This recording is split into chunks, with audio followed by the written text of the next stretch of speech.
Europe Soir. De uma forma fraquejada? Não. For all Americans. I jeśli da dalle istituzioni. Pierre de Villeneuve sur Europe 1. Le Monde dans votre radio avec Sophie Larmoyer. Bonsoir Sophie. Bonsoir Pierre. C'est en Amérique du Sud que vous nous emmenez d'abord au Chili où une vingtaine d'universités sont occupées dans tout le pays. On vient d'en parler, mais là c'est une autre situation histoire, puisque ce sont des étudiantes qui mènent une bataille contre le harcèlement sexuel. Oui, ce mouvement de protestation entre dans sa 4e semaine. Alors au départ, 2 histoires, les histoires de trop qui ont fait déborder la coupe. Fin avril d'abord dans la ville du sud de Valdivia, un professeur de l'université australe soupçonné de harcèlement sexuel est renvoyé, mais sans sanction, plutôt avec une belle prime de licenciement pour les étudiantes. Ça ne passe pas. Et dans cette fac, on compte plus de 100 signalements et jamais aucune sanction pour les agresseurs. Puis dans la foulée, les étudiantes de la fac de droit de l'université du Chili à Santiago se mobilisent. Voilà 8 mois qu'une enquête interne traîne contre un professeur accusé de harcèlement.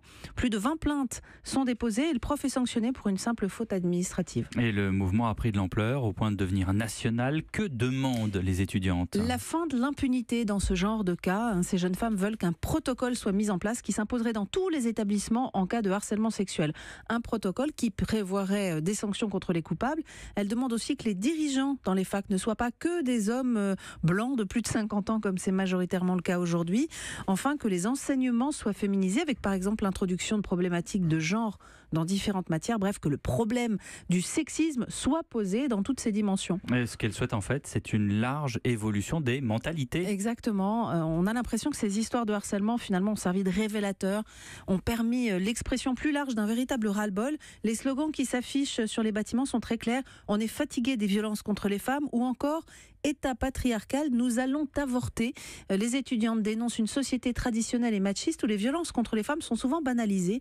Une étude réalisée entre 2004 et 2017, donc toute récente, montrait que plus de 3/4 des Chiliennes percevaient une augmentation de ces violences et 90% d'entre elles avaient déjà dû faire face à au moins une situation de harcèlement sexuel. D'où ce combat féministe des étudiantes chiliennes qui occupent leurs universités. Merci Sophie. On va au Japon maintenant pour découvrir une application surprenante de l'intelligence artificielle. Bonsoir Bernard Delattre. Bonsoir. Vous êtes à Tokyo pour Europe 1. Les scientifiques japonais essaient d'utiliser l'intelligence artificielle pour écrire des haïkus, c'est-à-dire ces poèmes traditionnels. Oui, les haïkus sont de tout petits poèmes que les Japonais adorent. Leur but, c'est, en 3 petites phrases et 17 syllabes précisément, de traduire de manière très visuelle une émotion fugace née de la contemplation de la nature à une saison donnée. Je vous donne quelques exemples de haïkus célèbres. Oh, une luciole qui vole. Je voulais crier « Regarde !» mais j'étais seul. Donc celui-ci évoquait l'été. Ou « Combien aimer l'odeur de la terre, l'automne avec ses pins ?» Ou celui-là pour l'hiver. « Le corbeau, d'habitude, je le hais.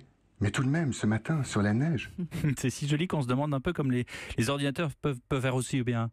Oui, et pourtant, des scientifiques d'une grande université japonaise essayent de formater une intelligence artificielle qui créerait les haïkus idéaux, les plus beaux, les mieux rythmés, les plus évocateurs. Bon, à ce stade, seuls 5% de leurs haïkus électroniques, entre guillemets, sont considérés comme parfaits. Donc, il y a encore de la marge avant que le logiciel remplace le poète. Mais, pour les chercheurs, c'est un bon début. Bon, faut dire que la poésie est très présente dans la vie des Japonais. Ah oui, les haïkus sont le hobby de beaucoup de Japonais, de personnes âgées notamment. Un peu comme si des millions de Français rédigeaient des alexandrins pendant leur temps libre. Ici, il y a des magazines de haïkus et des concours annuels qui remportent un grand succès. À la campagne, le long de sentiers de randonnée, vous avez des boîtes haïkus où les promeneurs glissent les vers qu'ils viennent d'écrire en ressentant une émotion face à un paysage. Et en ville, figurez-vous qu'on trouve même des bars à haïkus. Le client écrit son petit poème et ensuite on lui sert un cocktail dont les couleurs épousent parfaitement les teintes de la scène et de la saison qu'il a décrite dans son haïku. Merci Bernard Delattre, vous nous parliez depuis Tokyo. En bref, Sophie, le pape François revend sa Lamborghini. Voilà, mise aux enchères et vendue samedi à Monaco. Ce coupé blanc avec des liserés dorés était estimé entre 250 000 et 350 000 euros. Forcément, il avait été béni et signé sur le capot par le pape François en novembre dernier. Et la voiture Pierre, c'est bien vendu. 715 000 € hors TVA, il faut rajouter 20%. Une jolie somme qui servira notamment à financer un projet de reconstruction d'habitations, de lieux de culte et de structures publiques en Irak, dans la plaine de Ninive, pour aider les chrétiens chassés par la guerre à retrouver leurs racines et leur dignité, explique le Vatican. Une bière au cœur d'une brouille entre l'Allemagne et l'Arabie Saoudite. Oui, exactement. À quelques semaines de la Coupe du Monde, une brasserie allemande a imprimé le drapeau des 32 pays participant à la compétition sur les capsules des bouteilles. Donc c'était un coup de pub à l'origine, mais ça a frisé l'incident diplomatique. L'Arabie Saoudite prenant ça comme une provocation.